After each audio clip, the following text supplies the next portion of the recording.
Bienvenidos a un nuevo episodio del podcast del Observatorio del Sur Global. En esta oportunidad estamos junto a Juan Augusto Rattenbach, secretario ejecutivo del Museo de Malvinas e Islas del Atlántico Sur, y vamos a charlar un poco sobre el tema de Malvinas.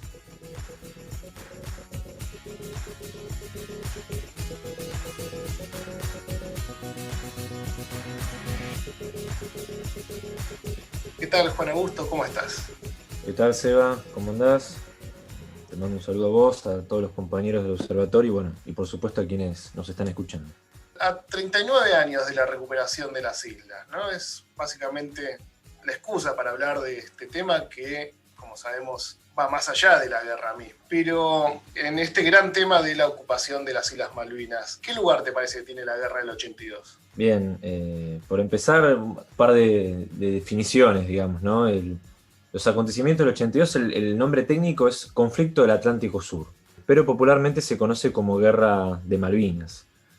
¿Por qué Conflicto del Atlántico Sur? Porque, bueno, como muchos saben, el teatro de operaciones también se extendió en las Islas Georgias del Sur y Sandwich del Sur. Pero bueno, como el grueso de las operaciones militares fueron circunscriptas a lo que fue el archipiélago de Malvinas, popularmente se conoce como Guerra de Malvinas, porque además así la Junta Militar se encargó de comunicarlo en el plano de lo que era la comunicación de la época, digamos, no en plena dictadura. Rara vez salía en los medios de comunicación qué era lo que estaba pasando en las Georgias y las Sandwich, ¿no? El protagonismo claramente se lo llevó el archipiélago de Malvinas, lo cual en un sentido tiene sentido porque el grueso de las operaciones militares fueron en el archipiélago, pero también en el Atlántico Sur. Pensemos en el hundimiento del Ara General Belgrano, que fue en los mares, ¿sí? Y que las coordenadas donde fue hundido el Ara General Belgrano hoy es monumento nacional, ¿sí? Las coordenadas en pleno océano Atlántico Sur. Y siempre aprovecho también que usaste las palabras recuperación y ocupación, ¿no? Que son dos palabras que a veces se nos cuelan en el lenguaje y son un poco engañosas. Sobre todo lo de ocupación, ¿no? Uno no ocupa un territorio propio. En todo caso tendría más sentido el que mencionaste al principio, el de recuperación. Pero... No sé que me refería a ocupación como el periodo de ocupación británico, digamos, desde... ok, perdón, te entendí mal. Pero lo digo esto en realidad no por vos, Seba, no por una cuestión personal, sino porque he visto hilos de tweets, ¿no? De algunos historiadores muy profesionales, ¿sí? Con una formación de una academia a nivel excelso, si se quiere, por usar un término spinetiano de Luis Almirante Brown, para quienes nos están escuchando, que usaban el término invasión, ¿no? Que el 2 de abril, el día de la invasión, y eso es un término británico que se nos ha colado en el lenguaje después de la guerra y que formó parte de todo lo que fue la gran estructura de desmalvinización que vino después de la guerra en los 80 y en los 90. Para hacer un cierre, digamos, ¿no? de la pregunta, la Guerra de Malvinas es un hecho de nuestra historia reciente, es un feriado nacional y es uno de los episodios más sensibles de nuestra historia. No solamente por lo que significó el cese de hostilidades, también por usar un término técnico, no se habla de rendición, lo del 14 de junio del 82, sino cese de hostilidades, sino lo que pasó con los soldados en el teatro de operaciones. Fue también un baldazo de agua fría pasar de la euforia de los medios de comunicación a de repente la cadena nacional de Galtieri en menos de 24 horas anunciando que de repente se había firmado este cese de hostilidades y las tropas se estaban retirando de Malvinas. Y digamos, este episodio que fue dentro del contexto de la última dictadura cívico-militar, digamos, ¿no? Fue, digamos, con el diario El Lunes, en la década del 80, el 90 y también en la actualidad, y sobre todo quienes vivieron esa etapa, lo viven con mucha sensibilidad. Bien, digamos, la recuperación de las islas, como decías bien vos, no solo de las Malvinas, sino del resto de las islas australes, es un imperativo constitucional, ¿no? Digamos, para los gobiernos argentinos a partir del 94. ¿Cómo avanza la causa Malvinas en cuanto a esta recuperación por medios diplomáticos o pacíficos? Bien, primero hay digamos, y acá después vamos a hablar del museo, ¿no? El museo como una herramienta pedagógica, ¿no? Para difundir estas cosas. Malvinas siempre fue una causa diplomática y pacífica. El otro día me dieron la oportunidad de escribir una nota justamente para el observatorio, donde justamente comentaba esto, que cuando fue la usurpación de 1833, hubo una discusión en nuestro país respecto de, bueno, ¿cómo las recuperamos? Postura 1 decía, bueno, nos tomaron Malvinas por la fuerza, hay que recuperarlas por la fuerza. Postura 2, nos tomaron Malvinas por la fuerza, debemos apelar a la racionalidad, al derecho internacional público y hacer un reclamo diplomático y pacífico. Este reclamo diplomático y pacífico arranca inmediatamente en enero de 1833, a 2 semanas de la usurpación, hasta nuestros días. Lo que pasó de la guerra del 82, para que se entienda en la larga cronología de Malvinas, fue un paréntesis del 2 de abril al 14 de junio. Y esto nos sirve para entender mejor la guerra de Malvinas como hecho histórico. Y es que todo el mundo intuitivamente piensa que, claro, pasaron 150 años desde la usurpación británica de Malvinas, casi 150 años, hasta la guerra del 82. Entonces hay un prejuicio de que el método diplomático y pacífico no sirvió. ¿Sí? Hay como un prejuicio. Entonces, como no sirvió, digamos, la escalada militar parecía ser la única solución. Y esto no es cierto, todo lo contrario. En la década del 60 se crea el Comité de Descolonización en las Naciones Unidas. Y Malvinas ingresa al comité 5 años después, en 1965, que establece muy claro, Malvinas tiene un estatus colonial que se tiene que descolonizar. Pero no descolonizar a la humanidad. No es que Malvinas va a ser un protectorado de la ONU. Malvinas tiene que descolonizar a favor de la Argentina, que es el legítimo titular, digamos, ¿no?, de dominio de ese archipiélago y de esos territorios insulares en el Atlántico Sur. Y tal es así que fue muy buena esa resolución, que sigue siendo nuestra base hoy en día de reclamo, sino que además obligó al Reino Unido a sentarse a dialogar por la discusión de soberanía. En la década del 70, también para hablar un poco de economía de Malvinas, que es un tema que últimamente está de moda, por los buques poteros, ¿no? Los buques que depredan el calamar en el Atlántico Sur, la economía de Malvinas en la década del 70 era de extrema precariedad casi absoluta. A tal punto era la precariedad económica de Malvinas que se estaba generando un éxodo de Malvinas. Los habitantes de Malvinas empezaban a irse de las islas y se iban a Inglaterra, Escocia, Australia o Nueva Zelanda.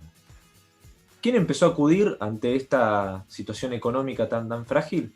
El Estado Nacional Argentino, con las empresas del Estado, YPF, Correo Argentino, Líneas Aéreas del Estado, Gas del Estado.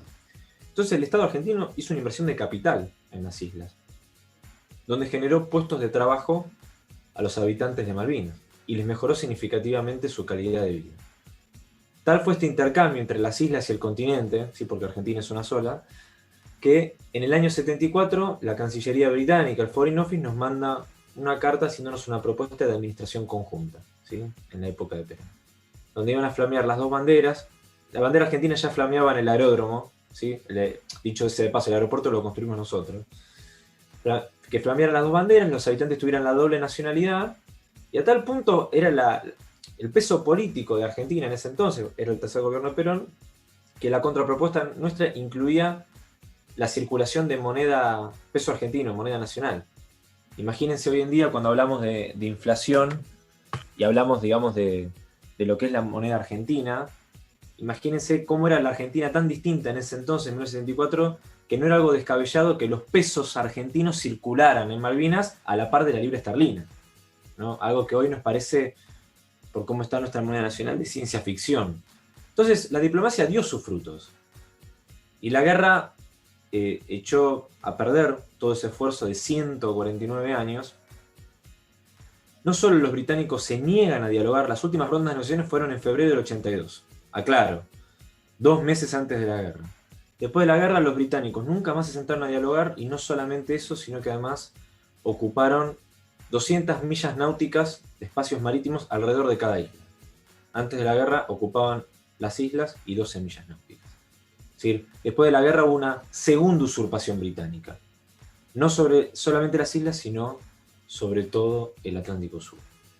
Bien, queda clara la importancia, ¿no?, digamos, de este territorio usurpado, porque los británicos, digamos, se agarran de la guerra, ¿no? Digamos, como excusa para dejar de negociar, llaman un argumento de autodeterminación de los pueblos, de un pueblo que pusieron ellos en la isla, ¿no? Digamos, no es población autóctona. Y nosotros ya hablamos de Malvinas como una causa latinoamericana, ¿no? No solo argentina.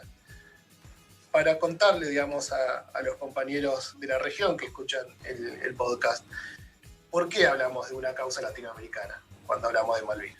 Bien, y de paso ahí sí te termino de contestar la pregunta anterior porque me fui muy para atrás, pero para contextualizar un poco, me fui un poco por las ramas, que es que, y esto también para quienes nos escuchan de nuestro país, Malvinas no es una causa perdida, ¿sí? Las Naciones Unidas dejó bien en claro después de la guerra que el conflicto del Atlántico Sur no cambia el estatus jurídico de Malvinas, ¿sí? La guerra no generó derechos, Malvinas sigue teniendo el mismo estatus colonial y la resolución 2065 tiene la misma vigencia. Es como si nada hubiera pasado en ese plano. Lo que sí pasó es que el Reino Unido, violando las resoluciones de Naciones Unidas, hicieron esos cambios unilaterales ocupando esos espacios marítimos que mencioné recién.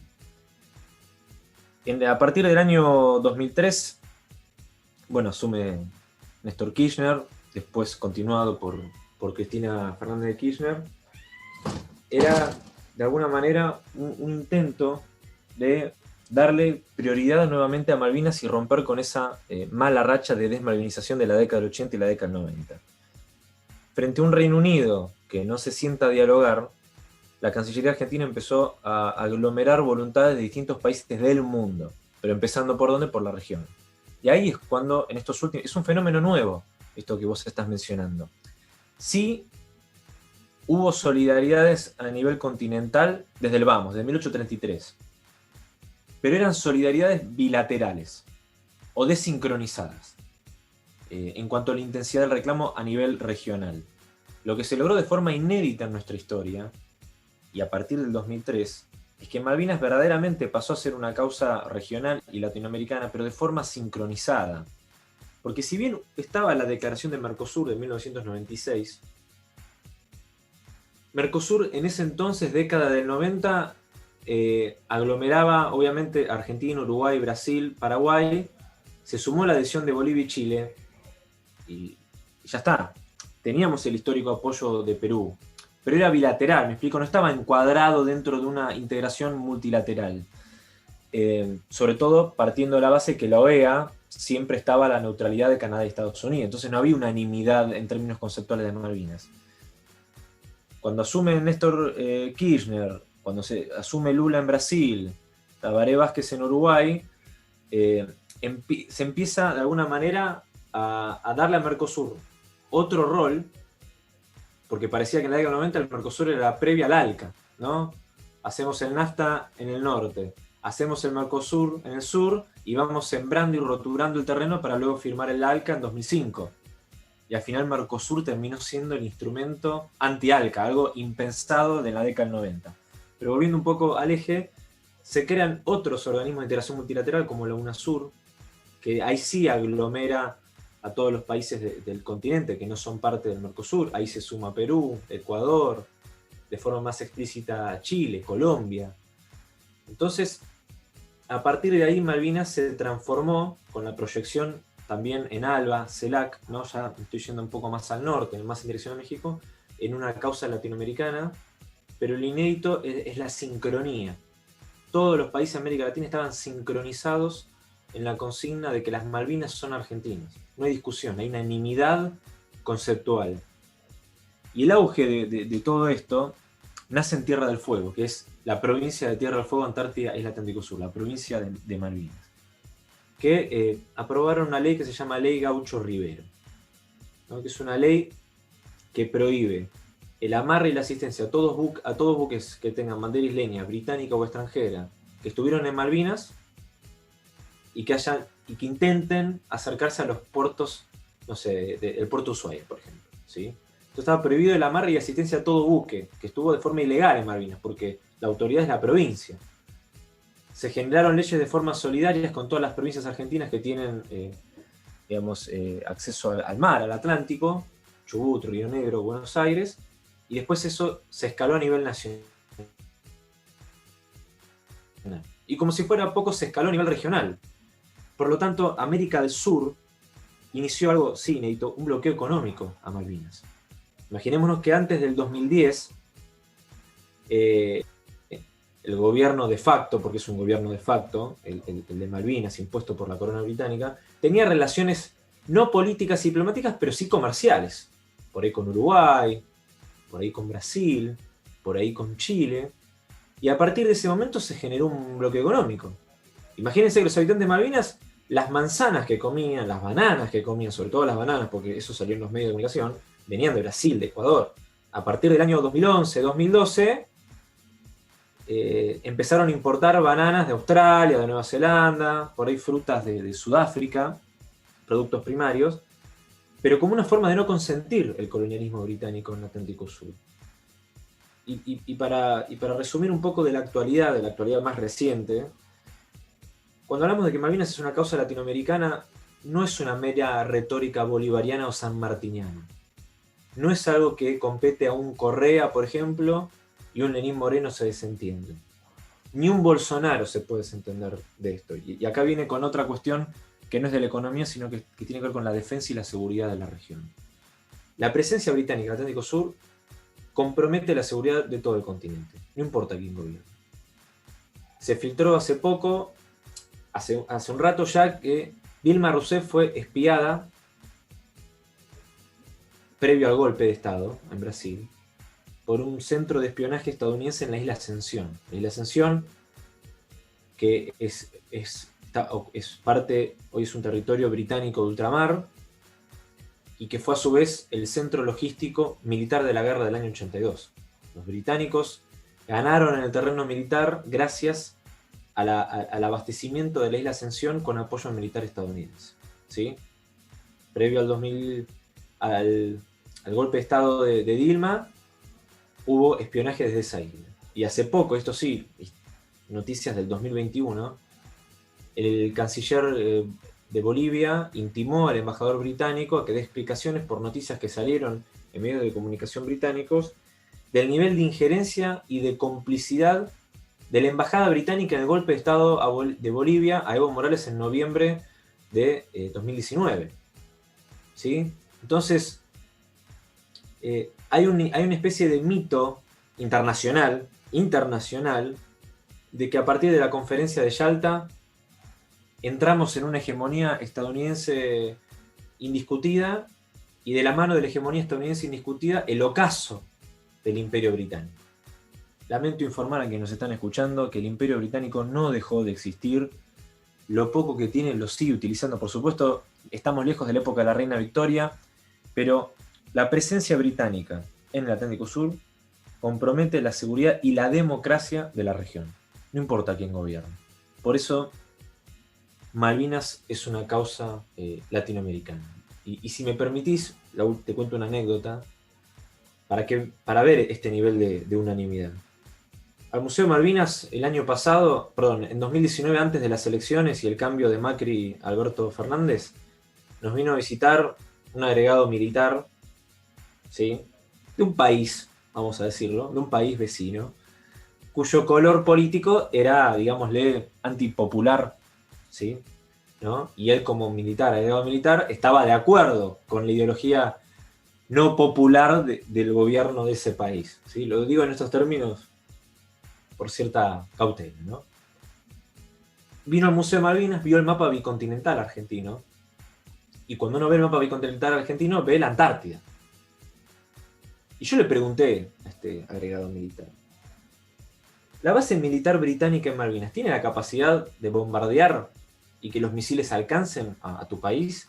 Y me dijo: por supuesto. ¿Y vos, como militar, no te preocupa eso? Sí, la verdad que sí. Y si en vez de pelearnos en nosotros por diferencias regionales, ¿por qué no pensamos en la seguridad de nuestro continente y por qué juntos no nos proyectamos hacia la Antártida? ¿No? Y se quedó pensando, me dijo: bueno, a pesar de nuestras diferencias ideológicas, ¿no?, porque se dio cuenta a los 2 minutos mi ideología peronista, kirchnerista, ¿no? Cuando uno mira el mapa de la región de América del Sur, las discusiones internas caen solas. No hay gobierno de derecha por más de derecha que fuera, por más amigo que crea ser de Occidente, que se pueda sentir seguro y tranquilo con esta injerencia extracontinental y británica en nuestra región. Porque estamos hablando además de una de las principales bases de la OTAN, ¿no? Digamos, con más de 3.000 soldados, aviones, misiles, incluso la visita de submarinos nucleares. No es simplemente un puesto olvidado en una esquina. Esta base de la OTAN, ¿no? Digamos, uno siempre habla de que la Argentina, al haber mejorado su relación con Brasil, ¿no? A mediados de los 80, luego con Chile a principios de los 90, abandona sus hipótesis de conflicto, ¿no? Digamos, se establece un área de paz. Sin embargo, tenemos esta base ocupando territorio propio, ¿no? ¿Realmente la Argentina es un país libre de hipótesis de conflicto? No, de ninguna manera, pero siendo realistas, y retomando un poco lo que dije recién, es una hipótesis de conflicto a escala continental. Si mi memoria no me falla, no sé si fue en el año 2013, que lo vi en una noticia, insisto, puede fallar, que, digamos, al comienzo de la década del siglo, para ser más preciso, ¿no? Porque la década ya es 2010, digamos, ¿no? Entonces, y 2020. Al comienzo del siglo, ¿sí? 2003, 2004, 2005, y en este contexto de darle otro espectro a Mercosur y el caldo de cultivo que después generó UNASUR, empezaron a haber operaciones conjuntas con las Fuerzas Armadas, ¿sí? Se generaron ensayos de Fuerzas Armadas argentinas en conjunto con las uruguayas, las brasileras y las paraguayas, ¿sí? Bajo esta consigna de que una hipótesis de conflicto podría haber sido una invasión extranjera, ¿no? De cara al acuífero guaraní, ¿sí? En esa época, pensemos, ¿no? Ubiquémonos en el contexto. La caída y los ataques terroristas del 11 de septiembre del 2001, esta islamofobia que se empieza a generar a nivel internacional, ver a la famosa triple frontera de Paraguay, Argentina y Brasil como un foco posible y potencial de terrorismo en la región, acuífero guaraní mediante, ¿no? Pero a medida que fueron pasando los años, el foco dejó de ser el acuífero guaraní, ¿sí? 2005, 2007, 2008, a irse corriendo hacia el sur. Y en el año 2013, el recuerdo que yo tengo es ver una noticia donde Uruguay planteaba, ¿no? Como hipótesis de conflicto, un ataque de una potencia extranjera proveniente del Atlántico Sur. No aclaraba qué potencia extranjera era, ¿no? Por supuesto, ¿no? Todo esto siempre con buenos modales, ¿no? Pero si uno habla de potencia extranjera, extracontinental en el Atlántico Sur, bueno, 2 más 2 es 4, digamos, ¿no? Era el Reino Unido de Gran Bretaña. Así que sí, como vos decís, pero insisto, no es una hipótesis de conflicto nacional, ya es regional. La capacidad militar que tiene esa base de las fuerzas reales británicas, como le llaman ellos, pero que están aliadas y forman parte de la red, digamos, ¿no? Militar de la OTAN, realmente compromete la seguridad de nuestro país, por supuesto, desde ya, pero también de toda la región. Y a la vez hubo un cambio reciente en esta protección política que ha tenido Reino Unido en este tiempo con respecto al Brexit, ¿no? Digamos, las islas formaban parte del territorio reconocido como parte del alcance de la Unión Europea, ¿no? Como territorio extracomunitario, y al retirarse Gran Bretaña de la Unión Europea, estos territorios ya no son reconocidos como protección, digamos, de la Unión Europea. ¿Cambia en algo la relación? ¿Favorece a la Argentina esta retirada? Sí, pero es temprano. Los europeos no dicen que las Malvinas son argentinas. Tampoco dicen que son británicas.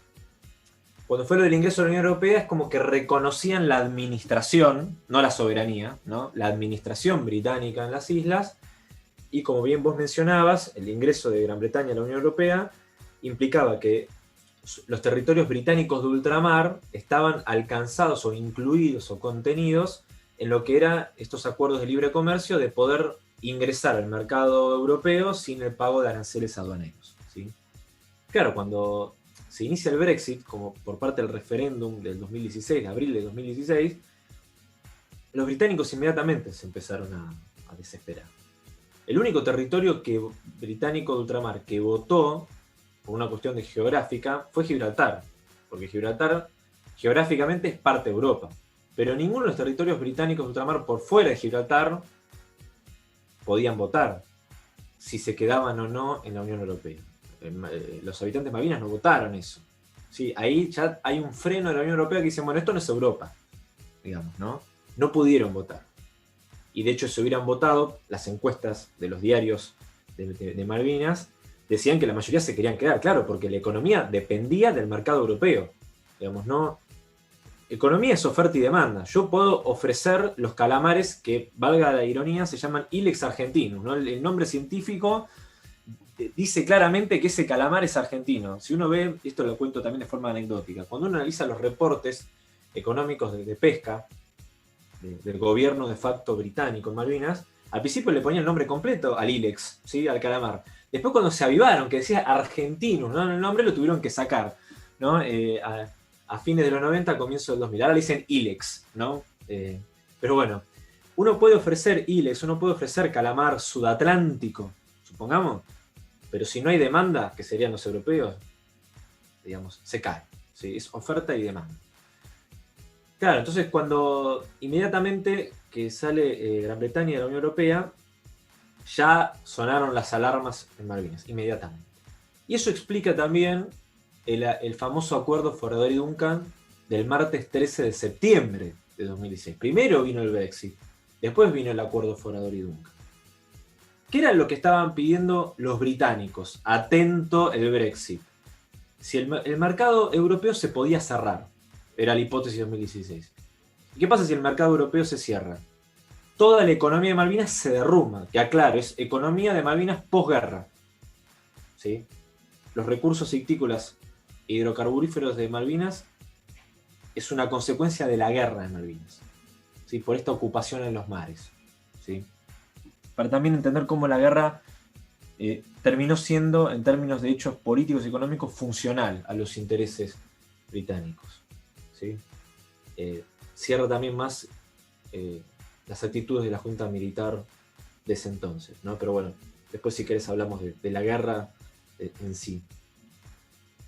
Entonces había que abrir otros mercados. Si el mercado europeo se cierra, hay que abrir otros. ¿Y cuál era el que estaba cerrado? Por culpa del kirchnerismo, del populismo, de la UNASUR, de Mercosur. El de América del Sur, que es el mercado, en términos económicos, ¿no?, más cerca. Entonces, ¿qué era lo que estaban pidiendo los británicos casi a gritos? Ábranos el mercado de América del Sur, porque si se cierra el europeo, queremos vender calamar argentino a los países de América del Sur como si no fuera argentino, ¿no? Eso estaban pidiendo. Entonces, en el acuerdo, si uno lee las cláusulas, hay una cláusula específica que dice que las partes, Argentina y el Reino Unido, ¿no?, las únicas partes que firman acuerdos, los habitantes de Malvinas no son sujetos de derecho internacional, lo aclaro. Argentina y el Reino Unido se comprometían a remover los obstáculos que impidan la sustentabilidad económica de Malvinas. ¿Qué es lo que planteaban los británicos? Deroguen la ley Gaucho-Rivero. Deroguen los artículos de la Ley Nacional de Pesca, de la Ley Nacional de Hidrocarburos, que sancionan a las empresas que están trabajando en Malvinas con autorizaciones británicas. Argentina, por favor, decile a los demás países vecinos, ¿no?, que aflojen sus fronteras económicas, terminen con este bloqueo económico continental. Y bueno, y acá también se mezcla Malvinas con América Latina, porque a los británicos les convenía que se disuelva la UNASUR, porque la UNASUR era el instrumento perfecto de reclamo de soberanía por Malvinas. Entonces, Malvinas es, por un lado, una causa y una herramienta para la Unión Latinoamericana, porque realmente une a los pueblos de América Latina. Y me remonto a la anécdota de este agregado militar antipopulista, por cuadrarlo en un sentido, que miraba, ¿no?, que decía, sí, la verdad que, digamos, no podemos andar diferenciándonos tanto porque la misma realidad nos lleva a puesto. Pero también es un instrumento por parte de los británicos de desunión, porque, digamos, no fue casualidad que el macrismo haya sido uno de los pioneros en dinamitar la UNASUR y la integración continental. Porque la integración continental es antifuncional, si se quiere, los intereses británicos en Malvinas y en el Atlántico Sur. Y ahora vamos a la actualidad. Voy a adelantarme, ¿no? Para no aburrir a quienes nos están escuchando, porque por ahí es demasiada información.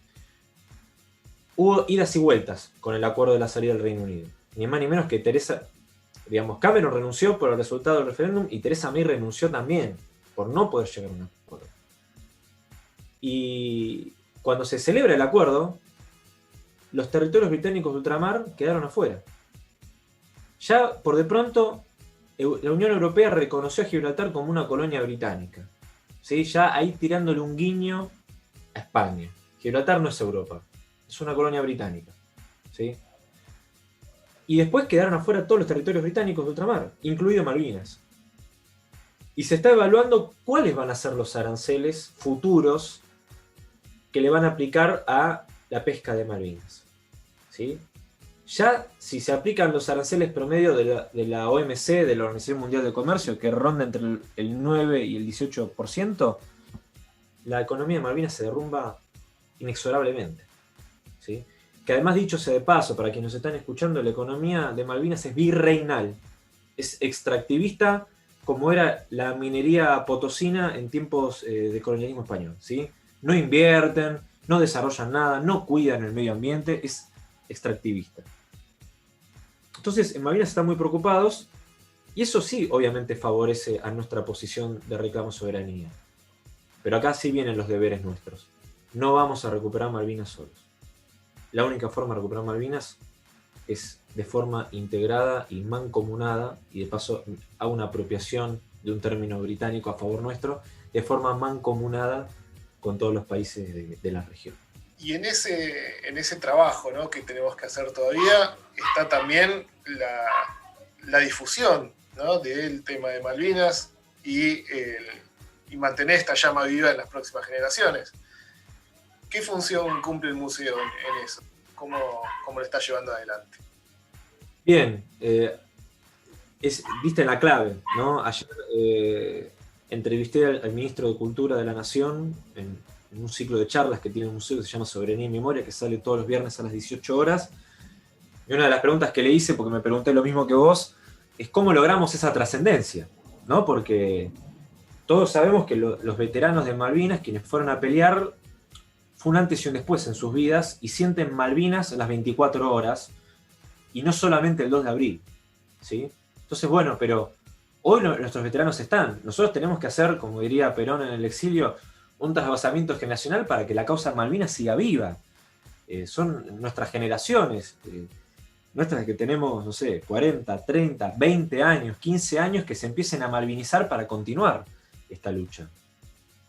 Y ahí rescato un fenómeno, así como una desmalvinización en los 80 y los 90, a partir del 2003 hubo una remalvinización social y cultural. En el paréntesis de 4 años de macrismo hubo una nueva desmalvinización. 2019, 2020, 2021, o sea, de diciembre para acá, estamos en otro periodo de remalvinización. Pero no podemos someter a Malvinas a un péndulo. Malvinas tiene que ser una política de Estado en el largo plazo, independientemente de la coyuntura. ¿Sí? Malvinas tiene que ser a perpetuidad como causa. ¿Sí? Y eso es la herramienta que tenemos para poder lograr esa trascendencia y que Malvinas sea parte de la agenda política de las nuevas generaciones. Y en el mediano plazo, y ahí rezo para que eso pase, forme parte de la agenda mediática. Malvinas no forma parte de la agenda mediática. Y los 2 de abril es un recordatorio y un homenaje, pero el 3 de abril en adelante y del 1 de abril para atrás no se habla de Malvinas y no se habla de lo que está pasando hoy en día en Malvinas. Y ahí el museo, como bien vos decías, es una herramienta clave, porque ya que Malvinas no forma parte de la agenda mediática, donde no hay economía, el Estado tiene que generar las condiciones para crear mercado, crear economía, crear inversión. Bueno, esto es lo mismo. Los medios de comunicación no hablan de Malvinas, bueno, el Estado Nacional va a suplir lo que el sector privado no hace, lo va a tener que hacer el sector público. Y para eso se creó el Museo Malvinas, que es un eslabón de una gran cadena de herramientas del Estado Nacional en defensa de nuestra soberanía. Pensemos en Pampa Azul, un proyecto interministerial liderado por el Ministerio de Ciencia y Tecnología, científico para resguardar nuestra soberanía Atlántico Sur. Pensemos en Educar Sociedad del Estado, en Canal Encuentro, en Paca Paca, los criterios de educación, últimos 10 años para generar esta malvinización. Y en el plano de la cultura, ahí entra el Museo de Malvinas. Que, para quienes no lo conocen, el Museo de Malvinas es el museo nacional más joven de nuestra historia, se inauguró el 10 de junio de 2014, se encuentra dentro del EXESMA, el Espacio por la Memoria y los Derechos Humanos. Tiene que ver también con una decisión de, por un lado, tener una mirada integral de Malvinas. No solamente se van a encontrar con un área dedicada a geografía, flora y fauna y recursos naturales, sino la larga historia de Malvinas, que nace en 1494 con Tordesillas hasta la actualidad. Pasando por la guerra, incluyendo la guerra, abrazando ese episodio tan sensible en nuestra historia, pero para nosotros no se puede escindir el episodio de la guerra dentro del contexto de la última dictadura cívico-militar, y por eso también el Museo Malvinas se ubica dentro del predio del EXESMA. Año 2014-2015 nos venían a visitar 5.500 personas por día.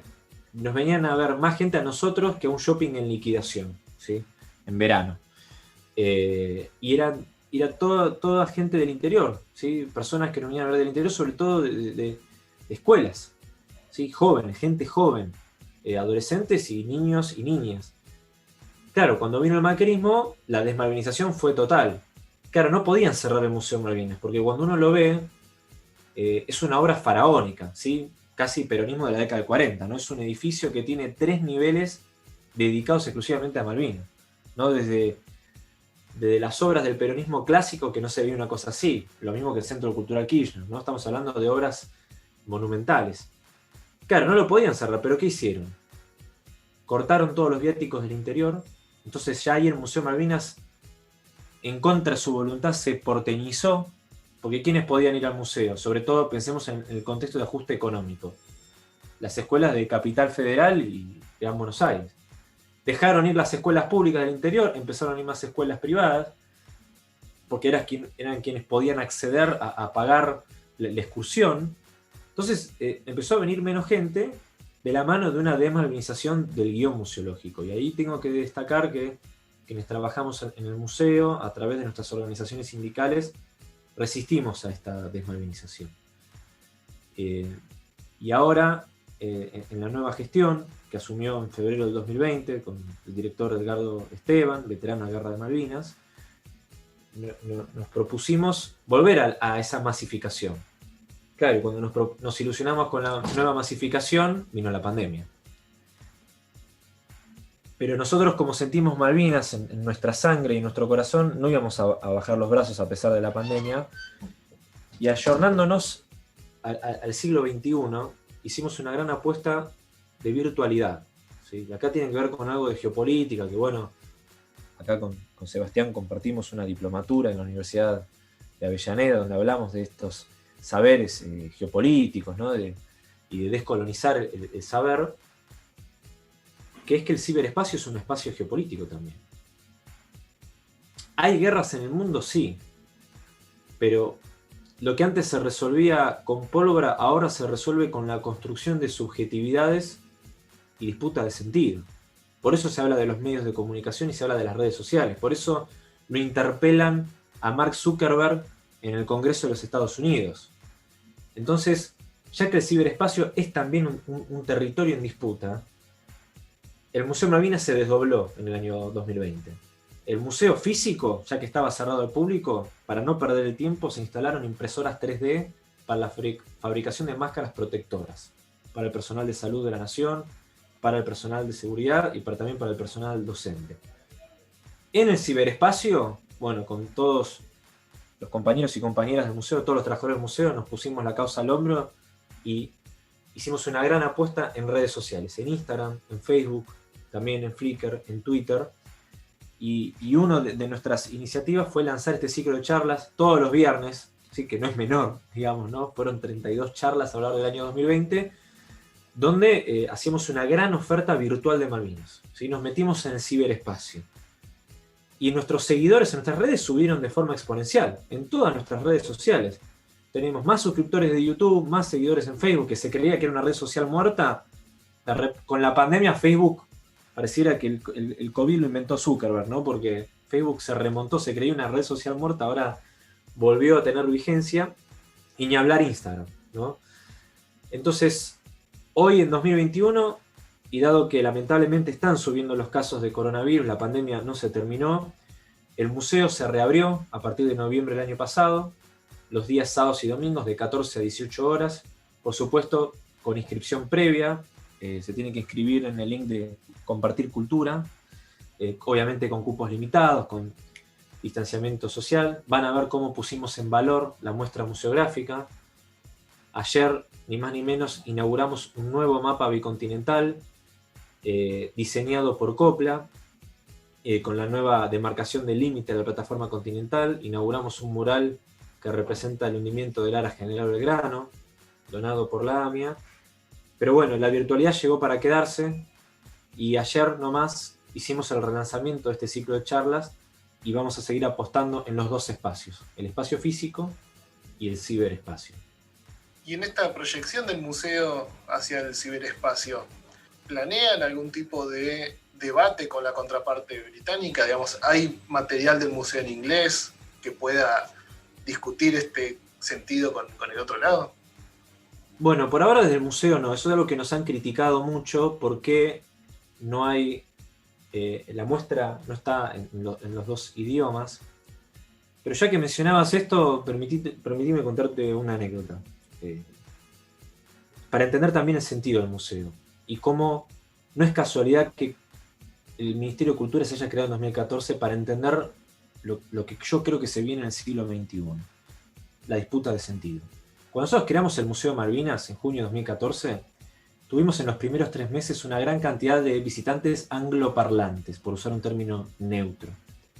3 meses después se inauguró en las Islas Malvinas, en Puerto Argentino, el Museo de Malvinas, versión, para quienes ven Los Simpsons, si nosotros somos Springfield, hicieron el Museo de Shelbyville, ¿sí? Hicieron un contramuseo, nos estudiaron en 3 meses de principio a fin, como hacen los británicos, nos estudian como si fuéramos animales de zoológico, ¿sí? Y si no, remítanse a las crónicas de Darwin, de Fitzroy, de Woodbine Parish, ¿sí? Así nos estudian, ¿no?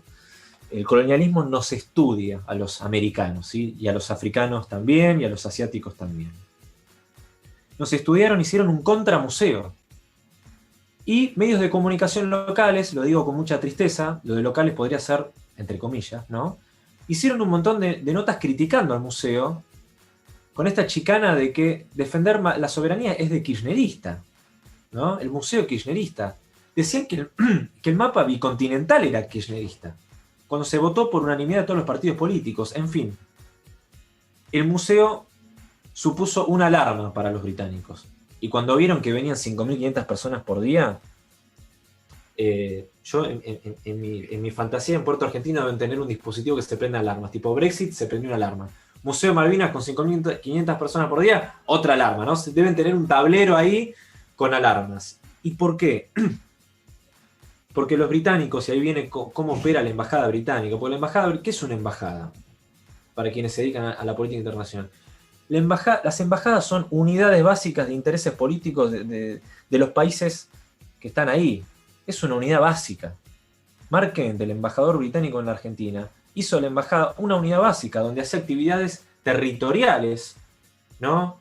Donde la gente se podía disfrazar de Harry Potter, ¿no? En la explanada de la embajada. No estoy en contra de Harry Potter, ¿eh? Y la vicepresidenta lo dejó bien en claro. Una cosa son los gustos y otra cosa es la defensa de nuestros intereses, ¿sí?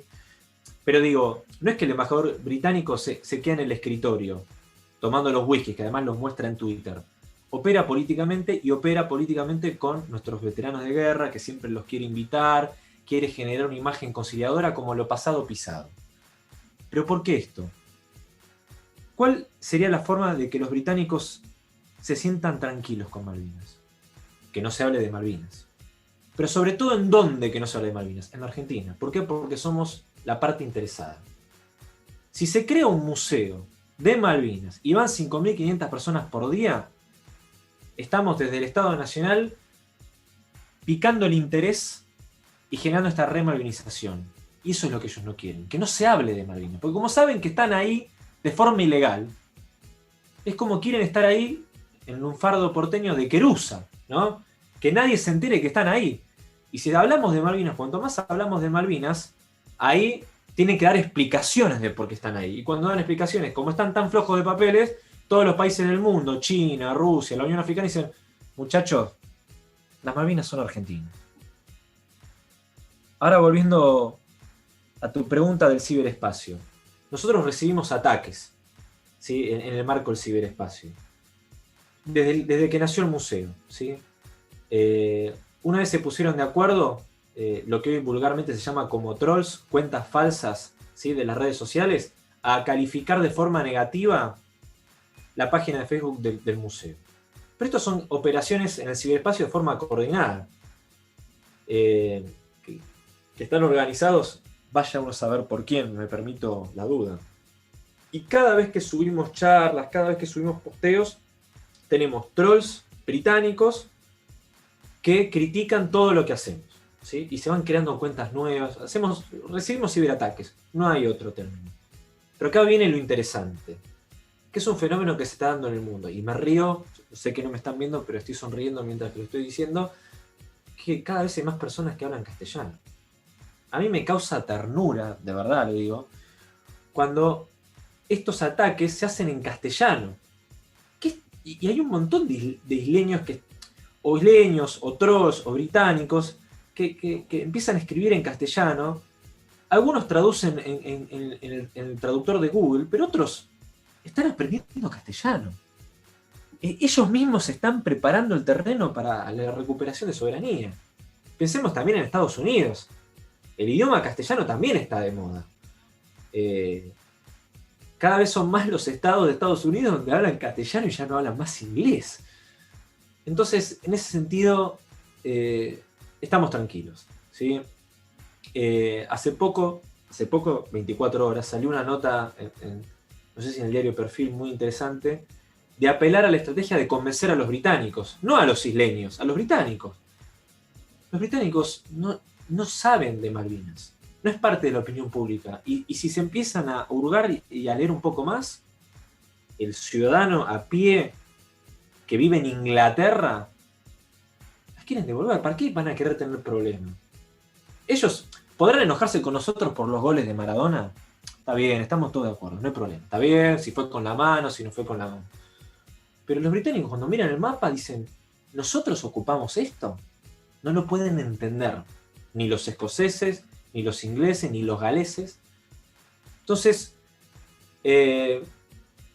obviamente lo ideal sería que gane Jeremy Corbyn las elecciones, pero aún que no gane Jeremy Corbyn, estamos en condiciones de instalar en la opinión pública de Gran Bretaña la discusión de Malvinas, y si bien el museo todavía no pensó una estrategia al respecto, debo reconocer y mencionar a un colega, Uriel Ehrlich, que él escribió un libro en el año 2015, muy interesante, que hace un resumen de 400 páginas, ¿no? Pero digo, es muy difícil sintetizar la historia de cómo fue el reclamo de soberanía diplomático por parte de nuestro país del 83 para acá, pero sobre todo del 2013 en 2015.